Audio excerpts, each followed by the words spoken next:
Strategy is the art of thinking about how to achieve a political objective through the use of force or the threat of it. The ultimate goal is always political.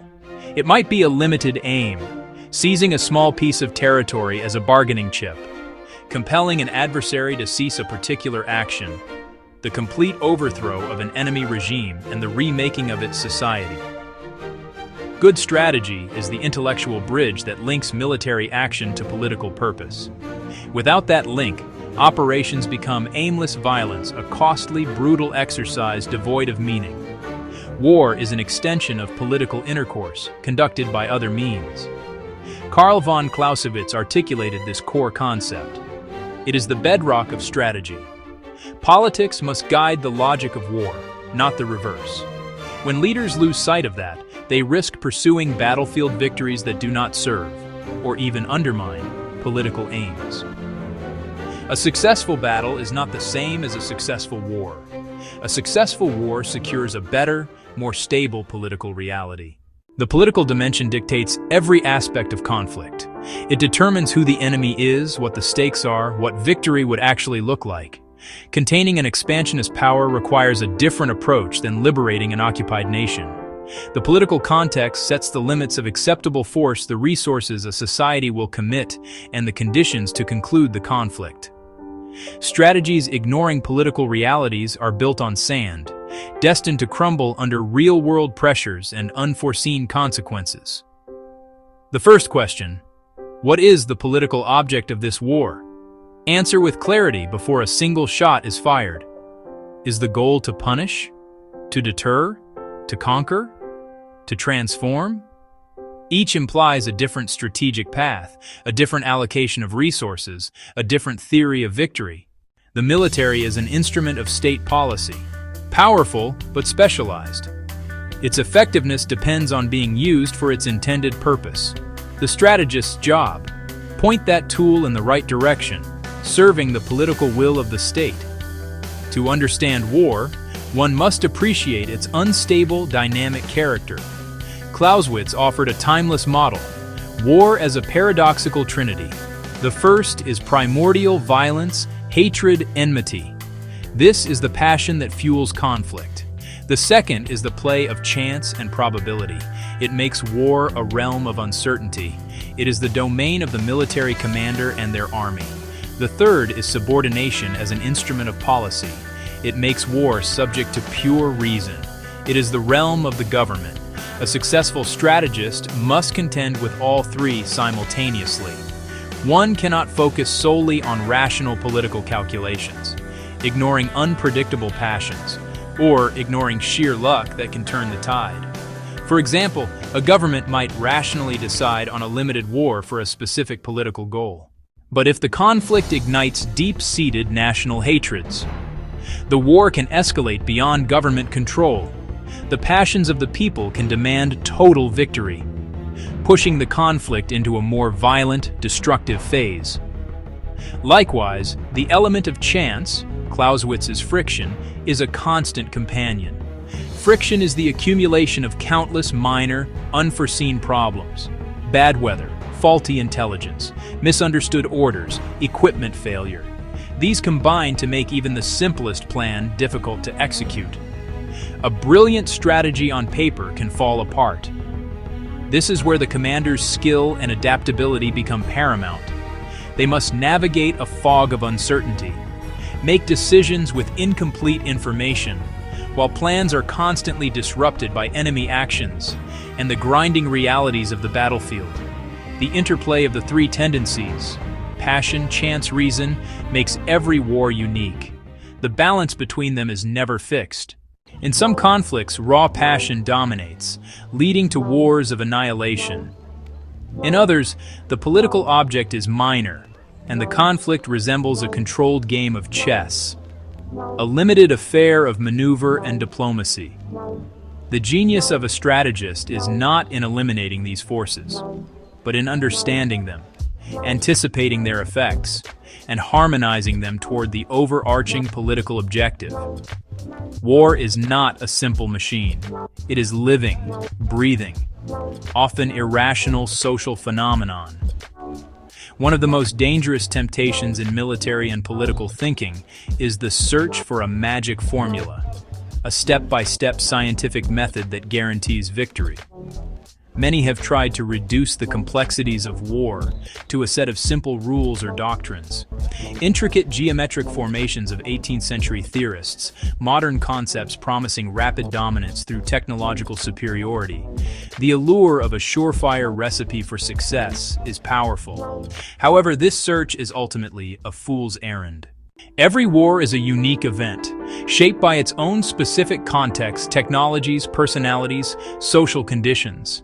A strategy that brought a stunning victory in one conflict may lead to a catastrophic failure in the next. Consider the dramatic failure of the Schlieffen plan at the outset of World War I. Close up. It was a meticulously detailed, timetable-driven plan designed to swing through Belgium to defeat France quickly, intended to avoid a two-front war with Russia and France. On paper, a masterpiece of logistical planning. Yet, it failed. It failed because it could not account for the friction of war. Belgian resistance troops were exhausted by long marches, communication lines broke down, and the commanders made critical decisions that deviated from the original script. The plan was too rigid to adapt to the chaotic reality it encountered. This highlights a central truth. Strategy is not an engineering problem to be solved, but a dynamic and adversarial contest of wills. Unlike a scientist in a laboratory, a strategist is not dealing with passive materials.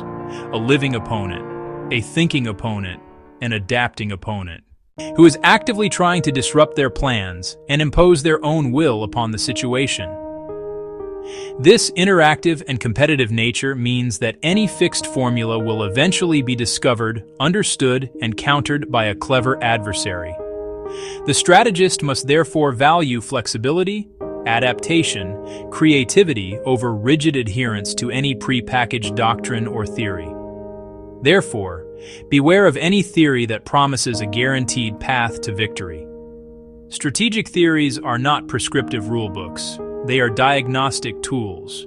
They provide a framework for thinking a set of questions to ask a way to organize one's thoughts about political goals, military means, and the unpredictable nature of conflict.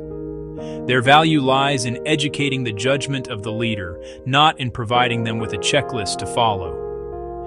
Effective strategy requires an honest and comprehensive evaluation of the relative strengths and weaknesses of all sides in a conflict. This process, known as net assessment, goes far beyond simply counting tanks, ships, soldiers. While a quantitative analysis of military hardware is a necessary starting point, it is dangerously incomplete. A true net assessment delves into the less tangible, qualitative factors that often prove decisive in war. Quality of leadership, the morale and training of the troops. Strategy is an intensely human endeavor shaped at every level by the qualities of the people involved. Leadership is one of the most critical variables. Different phases of a conflict, different types of challenges demand different kinds of leaders. During World War II, the Allied effort required a diverse portfolio of leadership skills. At the highest level, President Franklin D. Roosevelt, Prime Minister Winston Churchill. In the field, commanders like Dwight D. Eisenhower excelled at coalition management, logistics. Others like George S. Patton provided the aggressive drive needed for armored breakthroughs. A great strategy recognizes match the right leader to the right task at the right time. Another crucial human dimension is the will to fight. A nation's will can be its greatest source of strength or its most critical vulnerability. A strategy that places unbearable strain on a society's political fabric, social fabric, is likely to fail, regardless of military brilliance. Strategists must consider how plans affect public morale at home, in the enemy's country. The objective is often to break the enemy's will to resist, strengthen one's own. This psychological battle is just as important as the physical one. Furthermore, a sound strategy must always include a clear concept for how the war will end. The purpose of fighting is not endless violence. It is to achieve a better and more durable peace. Therefore, planners must think about the desired end state from the very beginning. The study of history is the laboratory of the strategist. It provides a rich, complex database useful to test theories, to understand causality, to train the mind to think critically about war. History does not offer simple, transferable lessons or universal rules. Each historical event has a unique context. Immersing oneself in past strategic dilemmas develops nuanced, sophisticated judgment. It lets a leader see patterns, recognize analogies and their limits, friction, chance, the clash of human wills. Studying cases makes strategic theory come alive. Sun Tzu, deception and intelligence. Operation Fortitude, the Allied D-Day deception that targeted Pas-de-Calais, not Normandy. Mahan's and Corbett's naval theory, Trafalgar, Tsushima, Midway. Mao's Revolutionary War, Vietnam, Afghanistan, and other modern insurgencies. Some of the deepest strategic insights come from defeat, not victory. Thucydides, an exiled general who wrote to understand his city's loss. Clausewitz wrote after Prussia's defeat by Napoleon. T.E. Lawrence, 7 Pillars from the Arab Revolt. Defeat forces deep, painful, honest reflection. Losing strips away comforting illusions, forcing confrontation with mistakes and weaknesses. The vanquished seek to understand what went wrong, gaining clarity the victor might miss. Judge thinkers by depth and honesty of insight, not by victory. Read losers as carefully as winners. Often the brightest sparks come from the ashes of defeat. In summary, strategy seems simple at its core, but it is extraordinarily difficult to execute. Strategy insists on the primacy of political goals. It demands appreciation for the chaotic and unpredictable nature of war. Passion, chance, reason. It requires an honest, holistic assessment of our strengths and weaknesses versus the adversary. It acknowledges human factors, leadership, will. It never loses sight of the ultimate goal, a better, more stable peace.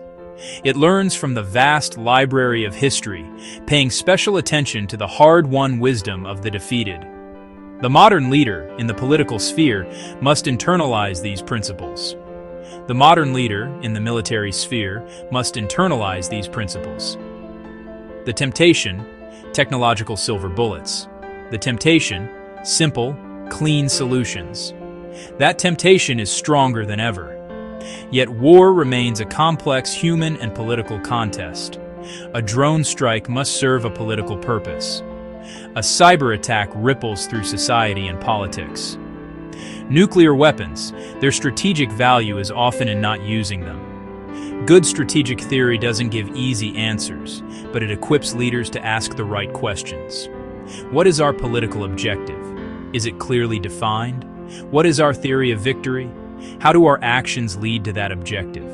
Have we honestly assessed our power and the enemies? Are our military plans flexible enough to survive contact with reality? Are we matching the right leaders to the right tasks? How will this conflict end? What will the world look like afterward? These questions help avoid blunders and navigate the fog of war. Strategy is indispensable for any state that wants to wield power responsibly and effectively. It ensures military force is an instrument of policy, not mindless destruction.